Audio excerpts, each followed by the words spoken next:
పారిజాతాన్ని arrest చేయించిన సుమిత్ర అన్నయ్య షాక్లో జోష్న. మరి ఇదంతా ఎలా జరగబోతుందో తెలుసుకోవాలనుకుంటే వీడియోని అయితే చివరి వరకు మిస్ కాకుండా చూసేయండి. జోష్న నిజ స్వరూపం బయటపడాలని కోరుకునే వాళ్ళు వెంటనే మా వీడియోని అయితే లైక్ చేసేయండి.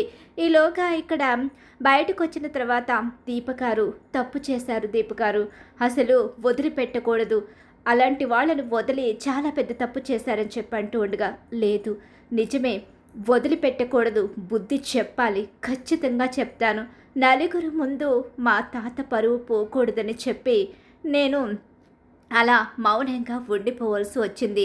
అలా అని దీన్ని నేను వదిలిపెట్టలేదు, వదిలిపెట్టను కూడా. ఇదే ఇక లాస్ట్ అండ్ వార్నింగ్. ఇంకొకసారి ఇలాంటి పిచ్చి పనులు చేస్తే సాక్ష్యాలతో సహా తాత ముందు బయట పెట్టి మెడపట్టి బయటకు గెంటే ఇస్తాను. ఇంకొకసారి క్షమించే ప్రసక్తే లేదు. కేవలం తాత పరువు కోసం మాత్రమే ఆలోచించి దీన్ని వదిలేయాల్సి వచ్చింది. మరోసారి ఛాన్స్ ఇవ్వకూడదు దీపగారు. మరోసారి ఛాన్స్ ఇస్తే ఇలాంటి వాళ్లకు అలసైపోతాం, మనల్ని చేతగాని వాళ్ళలా చూస్తారు. మళ్ళీ మళ్ళీ మీరు అవకాశాలు ఇస్తూనే వస్తున్నారు, అందుకే ఈవిడి గారు ఇలా రెచ్చిపోతుంది. అసలు ఇప్పుడే మీరు నిజం బయట పెట్టుంటే సరిపోయేది సరే, కానీ మరోసారి మాత్రం మీరు తప్పు చెయ్యొద్దు అని చెప్పి సూరజ్ అంటూ ఉంటాడు. లేదు సూరజ్, మరోసారి దీనికి అవకాశం ఇవ్వను కదా అని చెప్పేసి కోపంతో రగిలిపోతూ ఉంటుంది దీప. చిచి, ఏం ప్రతికోనేది, ఎన్నిసార్లు తప్పులు చేస్తావు జోష్న, అసలు నీకు కొంచెమైనా సిగ్గులేదా? కార్తీక్ గారు, నాకు ఒక డౌటు. ఇప్పుడు దీప గారు ఆ ఇంటికి కేవలం మీ భార్యగా మాత్రమే పరిచయం. ఈవిడి గారు ఆ ఇంటి వారసురాలే కదా. ఆ ఇంటి పరువుని, వాళ్ళ కంపెనీ పరువుని తనే ఎందుకు తీసుకోవాలనుకుంటుంది? అసలు తను ఆ ఇంటి వారసురాలా కాదా అని చెప్పి సూరజ్ అడుగుతూ ఉండగా, విన్నావు కదా, నువ్వు చేసే వెధవ పనుల కారణంగా నువ్వు ఆ ఇంటి వారసురాలా కాదా అని అడుగుతున్నాడు. ఏం చెప్పమంటావు బావా? అవును, మరి నువ్వు చేసే వెధవ పనులు అలా ఉన్నాయి కాబట్టి అందరూ అలానే అడుగుతారు అని చెప్పేసి ఇంకొకసారి పిచ్చి వేషాలు వేస్తే దీప అడ్డుపడినా నేను మాత్రం నిన్ను క్షమించను అని చెప్పి కార్తీక్ అక్కడి నుంచి వెళ్ళిపోతాడు. ఇక అందరూ కూడా అక్కడి నుంచి వెళ్ళిపోయిన తర్వాత ఇక్కడ చూస్తే ఇక ఇంటికి వచ్చిన తర్వాత జరిగిన విషయం అంతా కూడా తన పారిజాతానికి చెప్తూ ఉంటుంది. ఇక గ్రానీ అయితే మాత్రం అంటూ ఉంటుంది, ఏంటే నీకు రోజు రోజుకి పిచ్చి ముదిరిపోతున్నట్టుందేంటి? త్వరలోనే నువ్వు నీ కంపెనీ నుంచే మెడపట్టి బయటకు గెంటించేసుకునే పరిస్థితికి వచ్చేలా ఉన్నావు. గ్రానీ, అవునే, గ్రానీనే మాట్లాడుతున్నాను. నువ్వు చేసే పనుల కారణంగా నువ్వు ఏదో ఒక రోజున మీ తాతకి దొరికిపోతావు. మీ తాత ఎవరినైనా క్షమిస్తాడు, ఎలాంటి పనులైనా క్షమిస్తాడు, కానీ నమ్మక ద్రోహం చేస్తే మాత్రం అస్సలు క్షమించడు.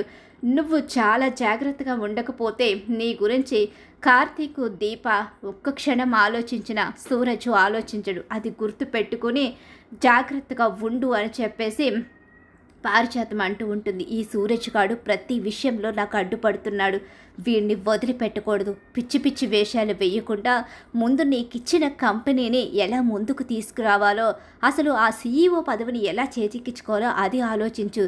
ఎదుటి వాళ్ళను ఓడించాలనే ఆలోచన నీకిచ్చిన ఆ రెస్టారెంట్ మీద పెడితే నువ్వే సీఈఓవి కావచ్చు. ముందు ఆ ప్రయత్నం చేసిన తర్వాత అప్పుడు వాళ్ళకి బుద్ధి చెప్పు అని చెప్పేసి పారిజాతం అయితే అక్కడి నుంచి అయితే వెళ్ళిపోతుంది. అందరూ నాకు చెప్పేవాళ్లే అయిపోయారు, అయినా అనవసరంగా ఆ మేనేజర్ గారు అడ్డంగా దొరికిపోయాడు అని చెప్పేసి అనుకుంటూ ఉంటుంది. ఇక జోష్న అయితే ఇలా జోష్న తనలో తను మాట్లాడుతూ కోపంతో రగిలిపోతూ ఉంటుంది.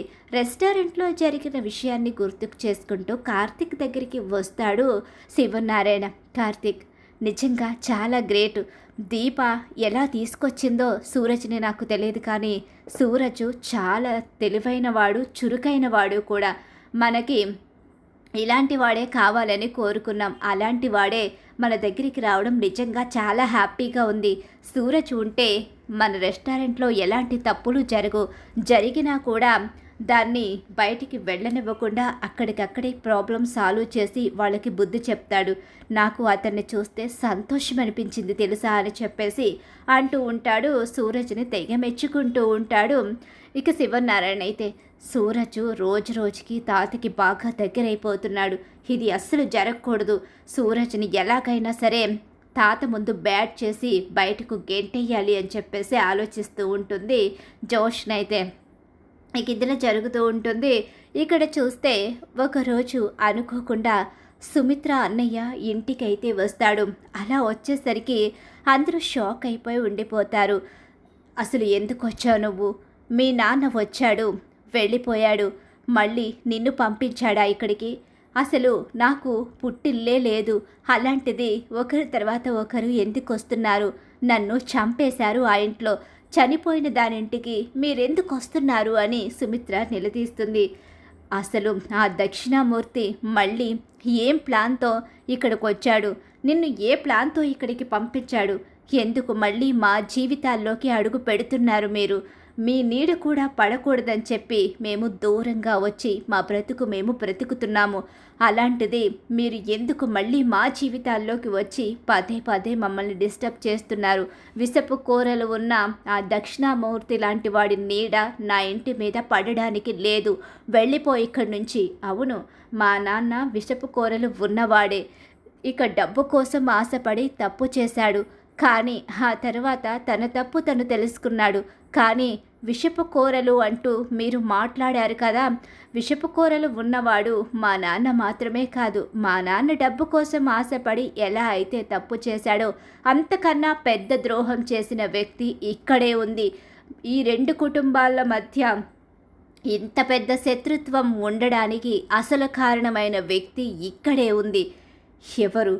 ఎవరి గురించి మాట్లాడుతున్నావు అని చెప్పేసి అంటూ ఉండిగానే ఇన్స్పెక్టర్ గారు అని చెప్పేసి పోలీసుల్ని పిలుస్తాడు.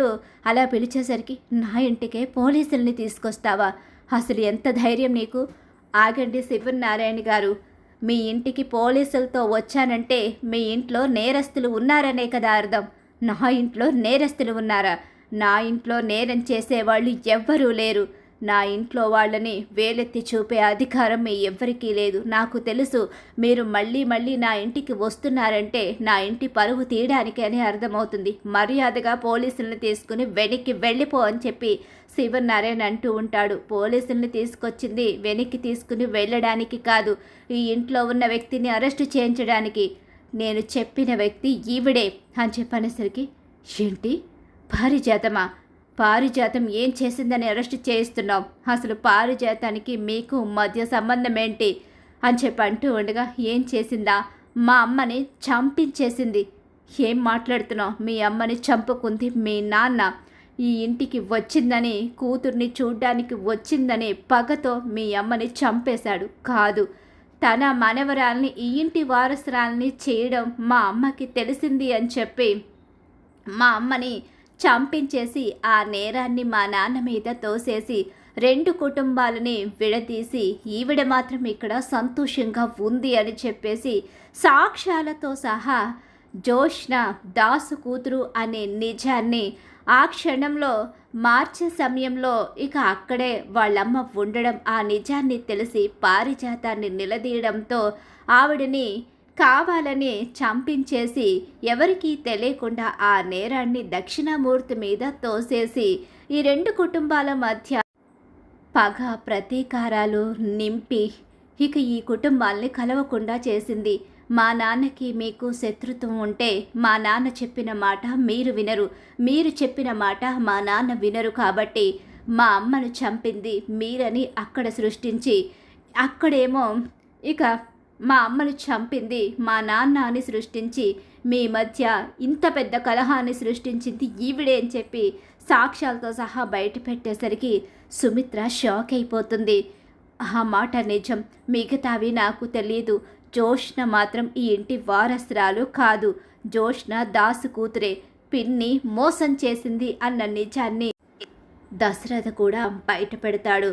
సుమిత్ర అలాగే శివనారాయణ ఇద్దరు షాక్ అయిపోయి ఉండిపోతారు. ఈవిడ చేసిన పాపాలు ఇప్పటితో పండాయి, ఇక ఈవిడ ఇక్కడ ఉండడానికి లేదు, అరెస్టు చెయ్యండి అని చెప్పేసి సుమిత్ర అన్నయ్య చెప్పడంతో ఇక అందరూ కూడా సైలెంట్గా ఉండిపోతారు, కోపంతో రగిలిపోతూ. జోష్నకి మాత్రం చాలా పెద్ద షాక్ అయితే ఎదురైపోతుంది.